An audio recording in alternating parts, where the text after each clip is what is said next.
Okay, so for this set of the paper, okay, it's May, June 21, paper 1-3. All right, let's look at the paper here. So first is to show that we have got this tangent of the r plus 1 minus tangent r is sine 1 over cos r plus 1 times cos r.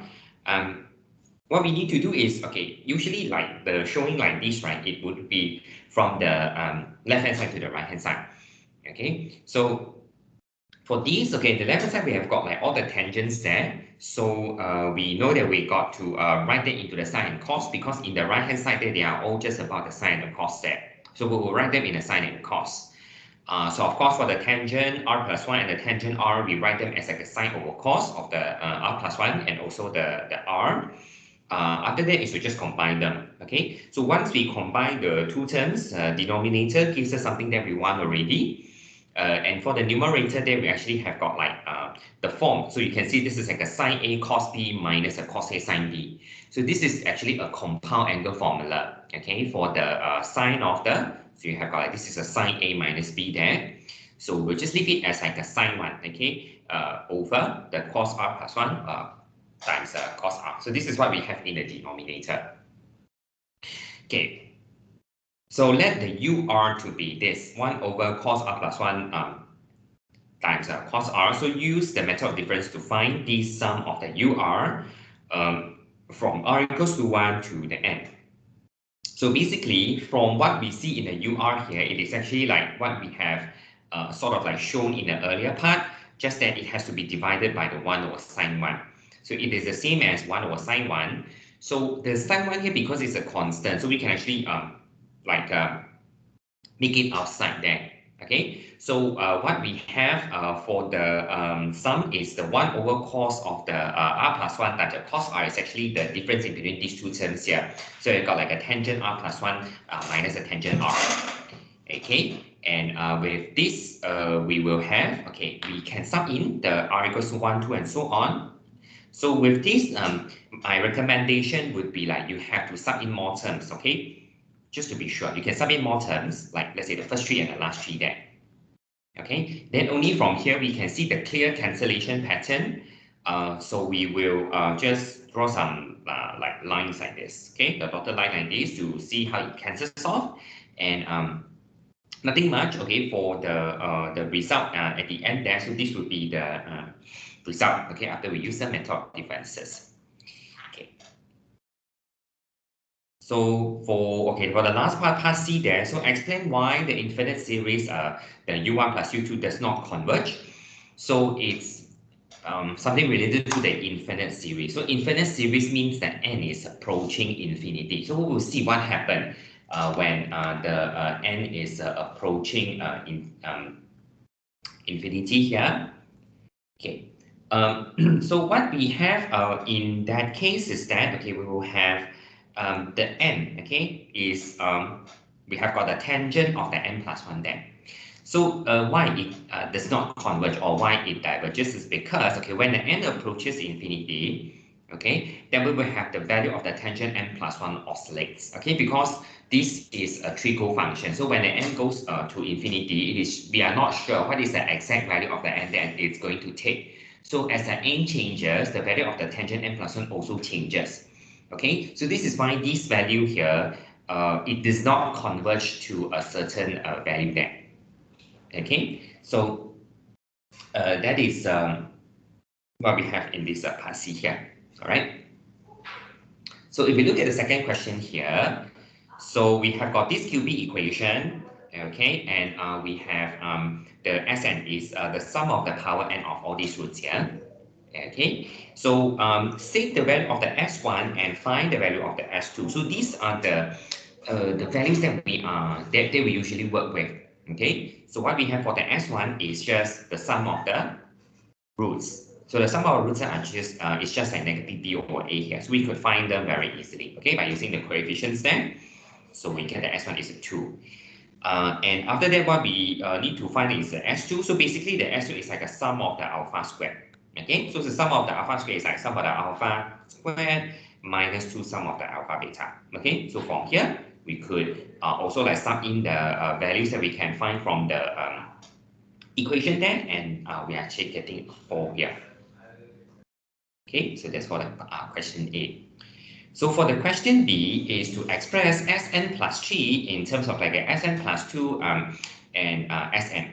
So this is from, okay, the equation. So the equation we have got like 2x cubed minus a 4x squared, and then plus a 3 is equals to 0. So from here, okay, what we could do is, okay, we could multiply the whole equation by the x power n. Okay, you could do that. Okay, you could do like that. So from here, right, you can actually change it straight away to the terms which is like in terms of the n plus 3. Okay, so with that, we just have to make the n plus 3 as a subject here. So this would be the solution for this part 1 here. Okay, so part 2, okay, hence or otherwise, find the value of the S4. So because we have got the relationship which is like this here already, we need to find the S4. Okay, so in the case that we need to find the S4 here, right, we need to find the S3 first. So we will consider finding the S3 by letting the n is equals to 0. Why are we actually starting with the S3 is because we have got the easy value to start with. So the S3 is depending on the S2 and also S0. So those S2, we already found it in the first part. S0, we already know what is the value as well. So it helps us in finding the S3. So from what we have from this S3 here, we could find the S4. Okay, so for the S4 here, it's just we increase all the subscripts of the relationship here by 1. So the S4 is depending on S3 and also the S1. So S3 and S1 also something that we have sort of like found earlier. So we could just sub the values in, and then it helps us in getting this value of the S4 here. Okay, so that's how we look at the second question. So in the part C here, okay, we need to use the substitution where the y is equals to S1 minus x. Where S1 is a numerical value found in the part A, to find and simplify an equation whose the roots are given by this form here. Okay, so what happened in this case is that they already asked us to use this substitution. So the S1 is a 2. So of course, what we need to do is we need to make x as a subject here. Okay, then we can continue from there. So for this x here, we got to substitute that into the equation. And after that, we tidy up, okay, such that we are getting this equation. Okay, so it is, so this is the equation that we are actually looking for. Okay. And the last part here is, okay, we are going to find the value of all these 1 over alpha plus beta, 1 over beta plus gamma, and so on. So you can notice that these denominators here are the roots from our new equation here. So we are using the fact that, okay, it's the 1 over those roots, okay, when we add them together, okay, we are going to find the value of that.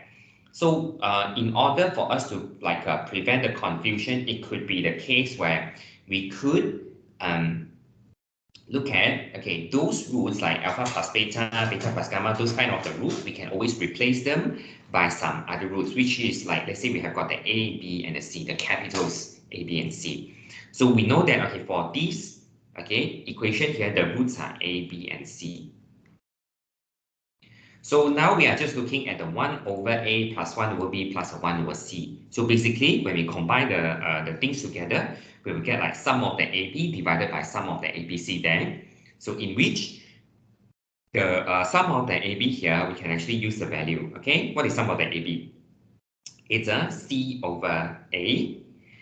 And then the sum of the ABC is the negative D over A. So we have got all the values there. Okay, so with that, we can calculate the value for this one here.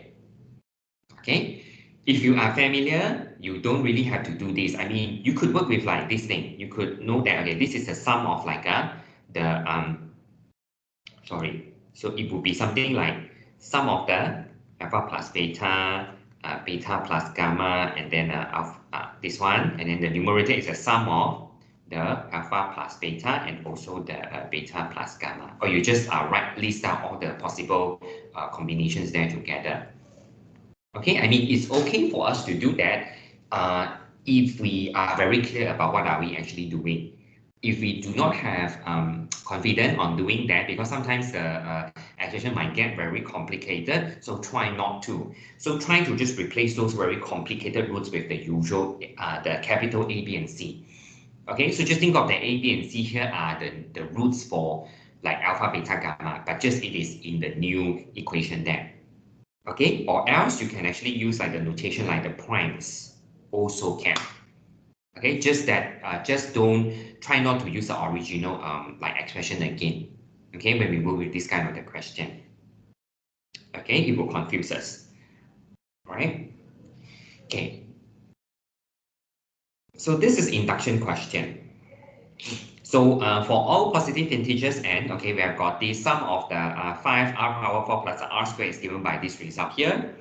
So it's the usual stuff, okay, we let it to be the Pn, right? So when we have got the Pn here already, so what we got to do is, okay, we sub in the n is equals to 1 for both the left hand side and the right hand side, okay? For the left hand side here, it's just to let the n is a 1 there. So basically, we're just finding out what is the first term. The first term is to substitute the r into the expression 5r power 4 plus the r squared there. So we get the first term. And the right-hand side is where we need to sub in the n as well. So we need to do a little bit of the calculation and show that it is a 6. So that here the P1 is true. So then, okay, we are looking at the assume the pk is true for some k is greater or equals to 1. So this is the usual assumption that we do. Okay, now when we have got the n is equals to a k plus 1 here, right?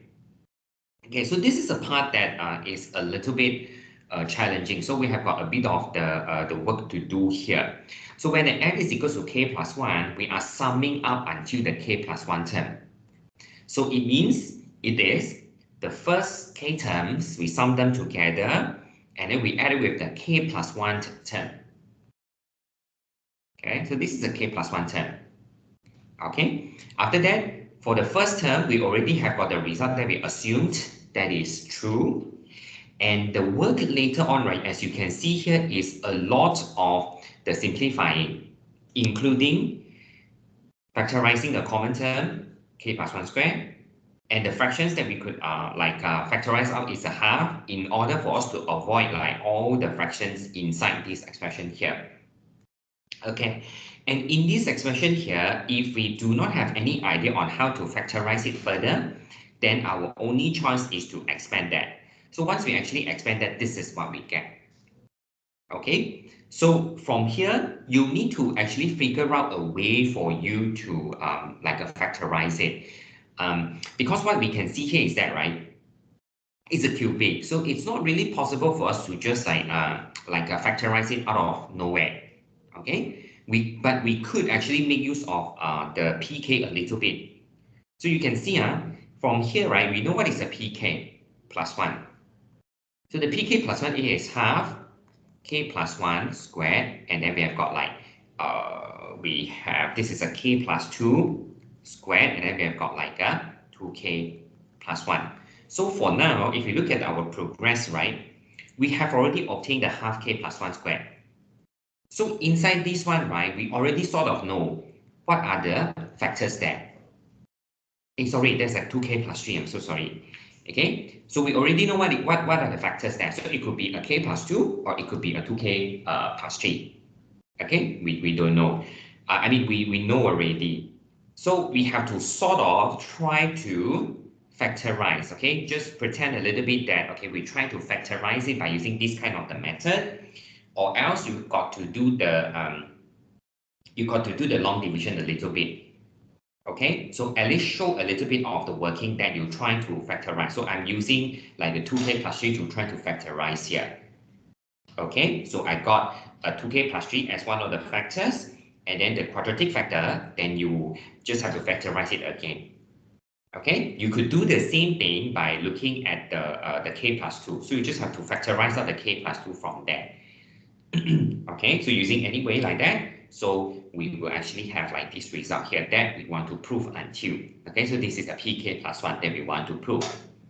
All right, so then later on, pk plus 1 is 2. So by induction, so all these conclusion that will follow from there lah.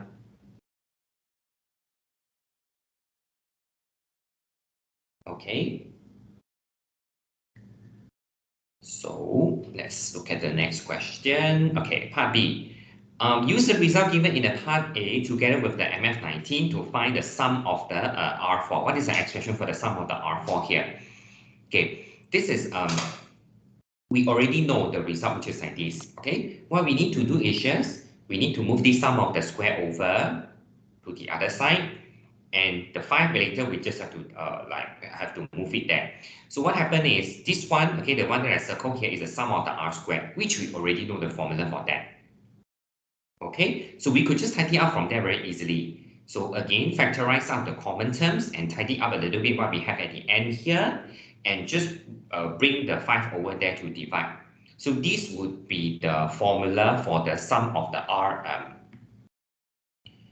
power 4. Okay, so that's what we have for this part of the question here. Okay, it's just a 3 marks question.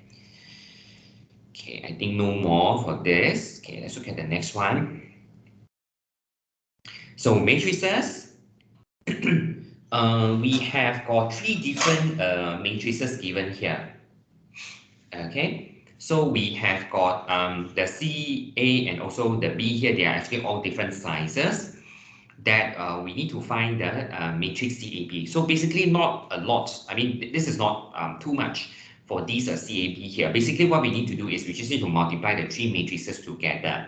So when we multiply the 3 matrices together, it could be, we could multiply the first 2, then only we multiply by the last one, or you could use the the last 2 you multiply first, like what I did here. I will get this, and then I'm using this to multiply what I get from the second and the third matrix there. So using either way, if you follow the order like that, using either way, you will get some matrix for the CAB. So the CAB here would be something which is still in terms of the K. Okay, basically this is nothing much. You just have to carry out the calculation carefully. Okay. So in the part B, okay, given that A is singular, find the value of K. So suddenly they turn back to look at the A again. So A is singular. So this matrix is singular. So singular means it has no inverse. So no inverse means the determinant is a 0. Okay. So in fact, it's quite easy for us to expand the numbers inside there in order for us to find the determinant. Okay. So for the matrix A here, right, of course, you could choose to use the third column, third row, or the second column to expand. Okay, so in my case, I have used the third row to actually expand. So I'm getting this determinant. So the determinant is 0 here. So we are solving for the K. The value of the K here is a -2, right? So in the next part of the question, right? So using the value of the K, okay, from the part B, find the equation of the invariant line to the origin of the transformation in the xy plane given by the CAB. So K, we solved. We got to substitute that into the CAB to get our matrix here. So you can see a lot of times, right, when they ask about the question like about the equation of the invariant lines, it's all about the origin. Okay, it must be passed through the origin. Okay, so the usual step is like we use the matrix CAB multiplied by xy, it should give us an x prime y prime. Okay, really multiply them up, and then we start relating that y prime. Okay, that is equals to mx prime. So the y prime and also the x prime from there, and then also like okay, the y is equals to mx, so we have to sub in the y is equals to mx here as well. So in this case, it is actually leading us to a quadratic. Okay, so for the quadratic here, we just have to solve it, factorize, we get 2 and 8. So finally, we just need to remember to mention again what is the equation of the invariant lines there. So for the equation of the invariant lines here will be like this, y is equals to 2x and y is equals to 8x. Okay, so yeah, this is the typical question, which is about the matrices.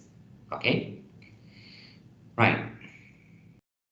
Next question is a polar. Okay, so this is the polar equation, and we got to sketch C in the beginning. So usually what we have in the situation like this is that if in the very beginning they already asked us to sketch C, so it must be something that is monotonous. Okay, so when we look at the behavior here, right?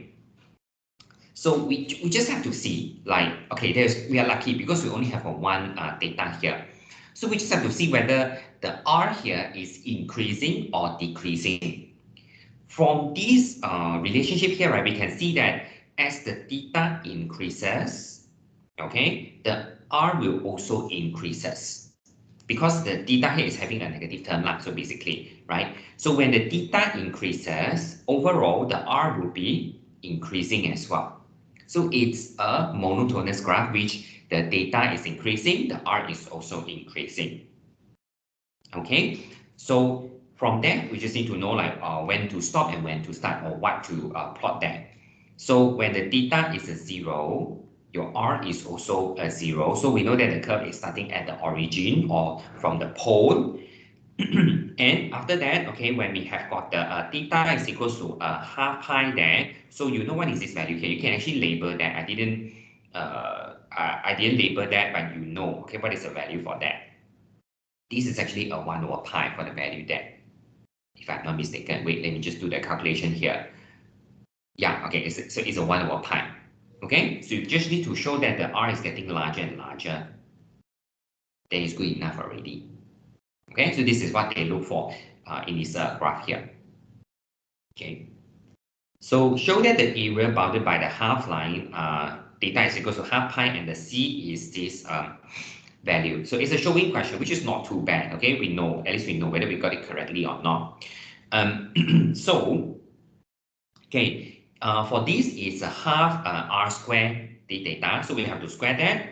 So remember, whenever we square, right, it is not about just squaring the individual term. Okay, we have to expand it because when we panic, we will just tend to like do something like that. So really, okay, expand it. So once we try to expand it, so remember that we are going to integrate it in terms of the data. Okay, it's in terms of the data. So for the first term here is to use the usual power rule to integrate it. So when we integrate it, we are getting the positive of the 1 over pi minus theta. So they like to catch us in this, like the coefficient of the negative is the theta here. So when we integrate, right, we have got the negative to divide by the negative 1. So this overall is a positive. So this is always the part that they like to trick us on. Okay, you can see from the previous paper as well. Okay, something similar. So for this, okay, the second one here is we get a ln because it's just like pi minus theta in the denominator. Okay, so we'll get a ln of the pi minus theta, and of course, the negative.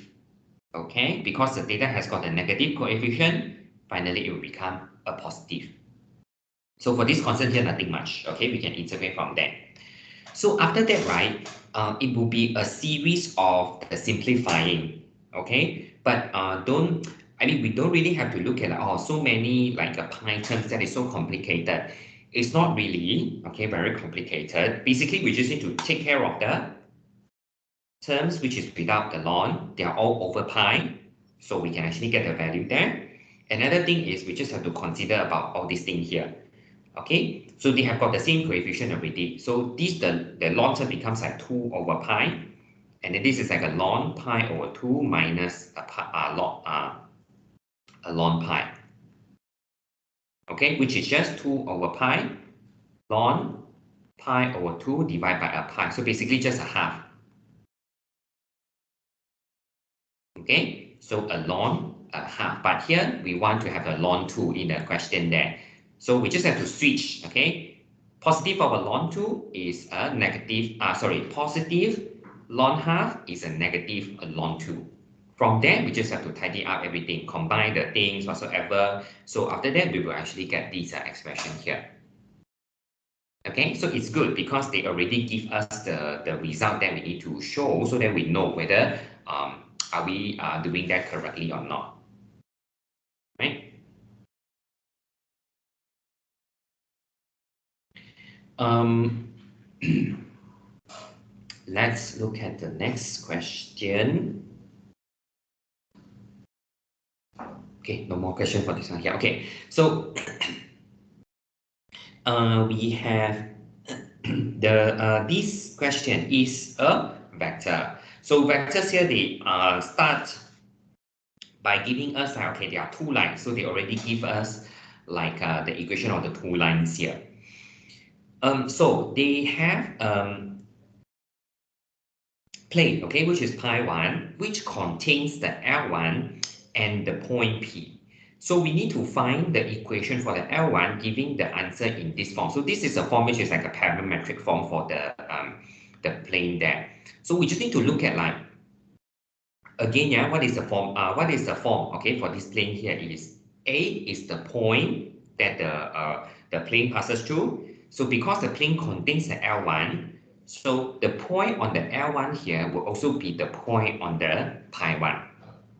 Okay, and let's look at the B here. B is a vector that is parallel to the plane.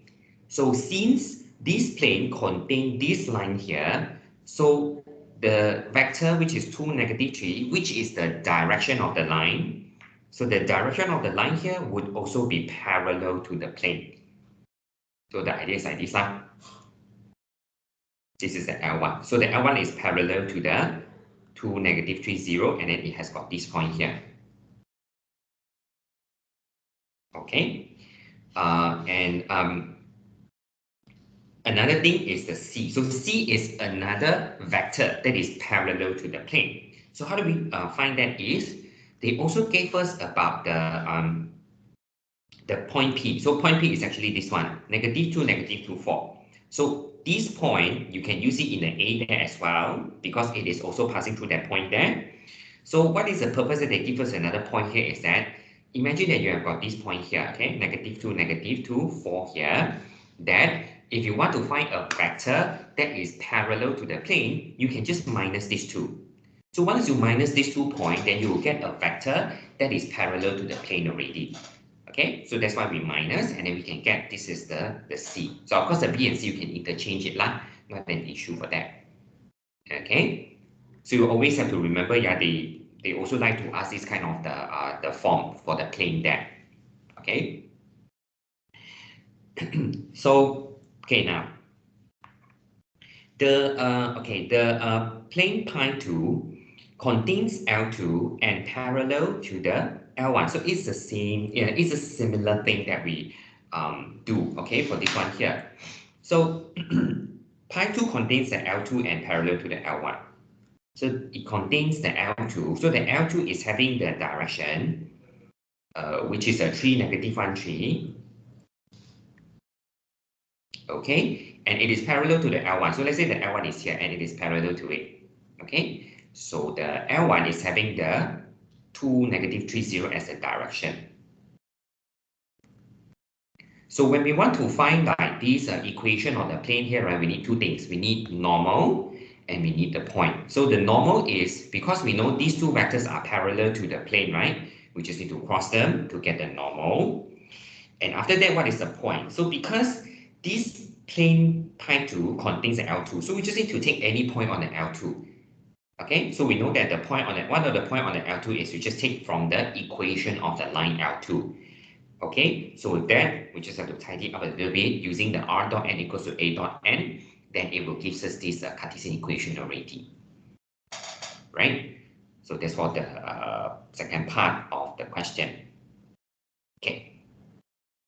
So third part, find the acute angle between like a pi 1 and a pi 2. So acute angle between two planes is just the acute angle between the normals of the plane.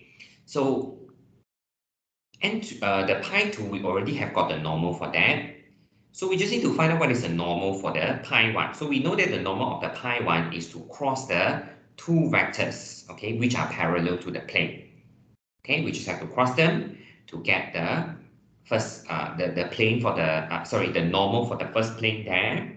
So the normal is something like 3, 2, 1 as a multiple. So we just have to make use of the two normal step to do the usual stuff. Okay, do the dot product. Okay, and then that it actually gives us the data here. Okay, that's about the vector question. So followed by that, we have got the part D. So the point Q is such that the OQ is negative 5 OP. Find the position vector of the foot or perpendicular of the from the point Q to the pi 2. So this is, okay, first we got to find what is the OQ. So this OQ gives us the coordinate, okay, of the point Q here. So how to find the perpendicular foot is that this is pi 2. This is a Q.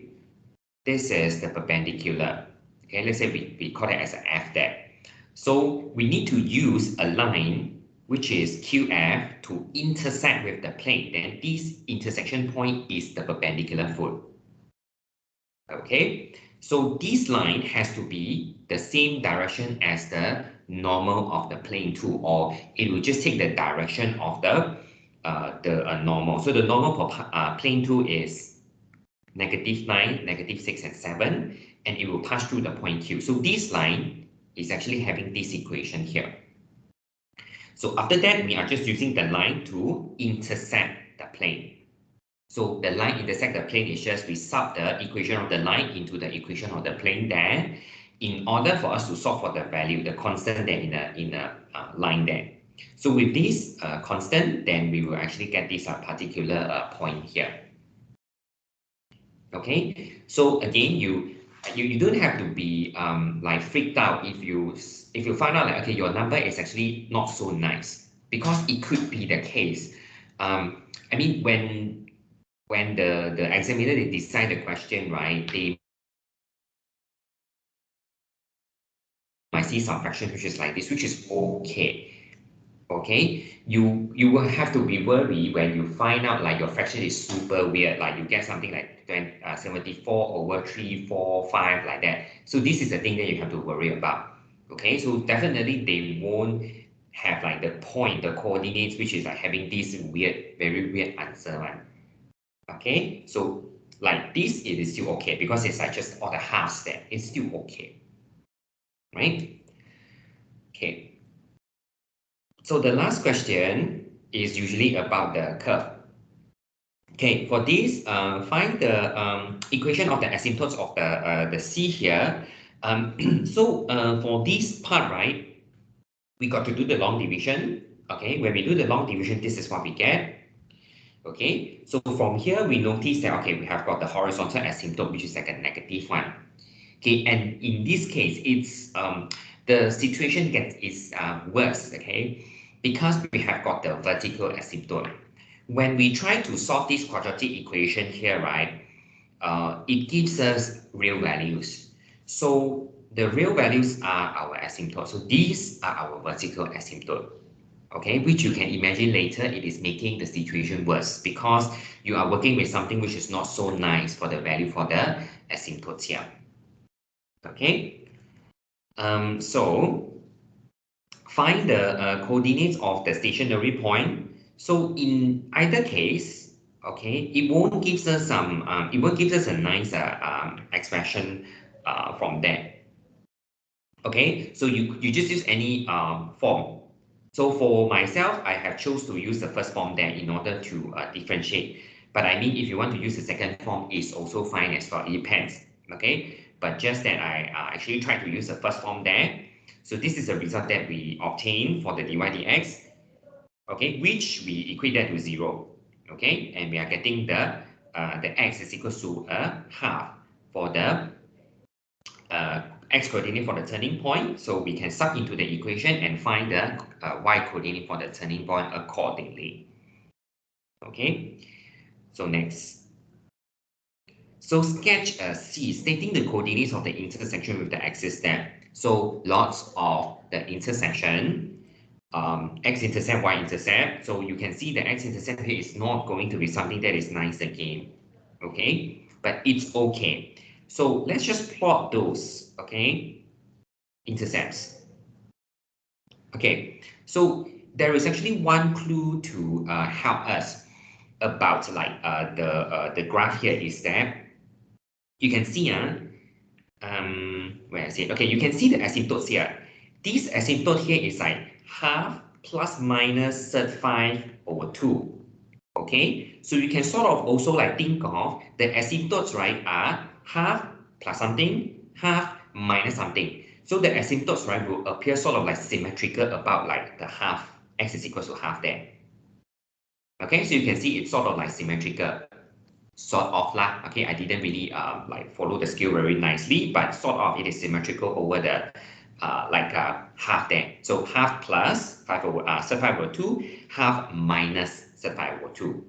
Okay, and then another thing is that the good thing about the x-intercept is the same thing. So this is half plus minus Z13/2. So for this one, you know, the Z13/2 is something like greater than Z5/2, right? So for this, you also know already, the x-intercept is actually further, okay, further than our vertical asymptotes there. Okay, so you know that the x-intercepts are further than that. And you can sort of also guess that like sort of the graph is symmetrical over this half there. Okay, and okay, what else is we need to plot the horizontal asymptote as well, and this maximum point, and of course the y-intercept. So basically, just join everything there. So this is the graph that we are getting for this curve here. Okay, so we need to so you need to state the coordinates of the intersection with the axis there. So you need to list down everything. So that's why they give you a space here. So they want the coordinate, yeah. Okay, so they want the coordinate, you need to state. Okay, so because I did it here, supposedly they give you this sign is for you to state the answer here, right? But it's okay, as long as they see it, they will give you the mark. Okay, so it must be coordinates, yeah. They already mentioned it's coordinates, so don't just give like x-intercept is 1 x equals to 1 plus minus 13/2 like that. So don't do that. Okay. So sketch the curve with this equation. Okay, so you can see it's a modulus function now, and find in exact form. Okay, the set of the values of x for which this curve is less than 3. So it's a modulus graph. So we are like reflecting everything to the top there. So for this whole part here, it is being reflected to the top. Okay, not an issue for that one. So this and this has to be reflected as well. So in order for us to reflect it nicely, we will try to reflect this y is equals to -1 as well. So when we reflect the y is equals to -1, we get y is equals to 1. So we know that when we have got these two part of the curve, right, it will never go beyond the y is equals to 1. So this is the graph that we have. And now, okay, we have sketched the graph already. So we want to solve this inequality. So this inequality is to look at the case where the graph is less than 3. So in order for us to look at like that range of the values of the x, right, is we can look at what is the y is equals to 3. So these are the intersections here.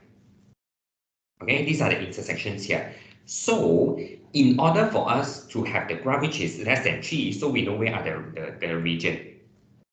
Okay, so we know where are the regions, so which is like this region here, and this region here. Okay, so the graph must be below the y is equals to 3. Okay, so our aim here is to solve. Okay, to solve the intersection. So as we try to solve the intersection here, it's to consider, because the modulus is equals to a 3, so we have to consider the positive and the negative part for the 3 there. So each of them will lead to different values there. So you have got like the 0 and 1, and also the this 1 plus minus Z7/2 there. For that one, you just have to match it. Okay. For the first two, because it is like equals to the positive 3, right? So it would be the intersection of the original curve. Okay. So where is the original curve intersect with the y is equals to 3 here? Is here. Okay, this is the original curve, and the intersection here is like 7, and this is a 1 plus Z7/2. This is 7. Yeah, okay, so this is it.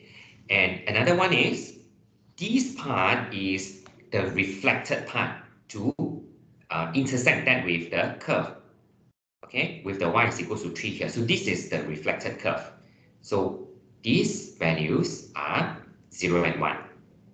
Okay, so when we actually have got the 0 and 1 there, okay, then we will actually have got the like the ranges that we could actually like mention here. So it's in between 0 and 1, okay, between 0 and 1, and also like we will have the range lah, 0 and 1, and then this is more than 1 plus the 7 over 2. This is 1 minus the 7 over 2. Okay, for this one, okay, I want to like just correct a little bit. This 3 here shouldn't be at here, so it should actually appear like much higher here. I apologize for that. Okay, so this is the curve supposedly, so don't look at this one. This is too low already. Okay, so you just have to fine tune it a little bit when you sketch it. All right. So usually this is a very long question that they could ask a lot of things, lots of details that they would look at. So just be careful, okay, whenever we try to sketch the graph then. Okay.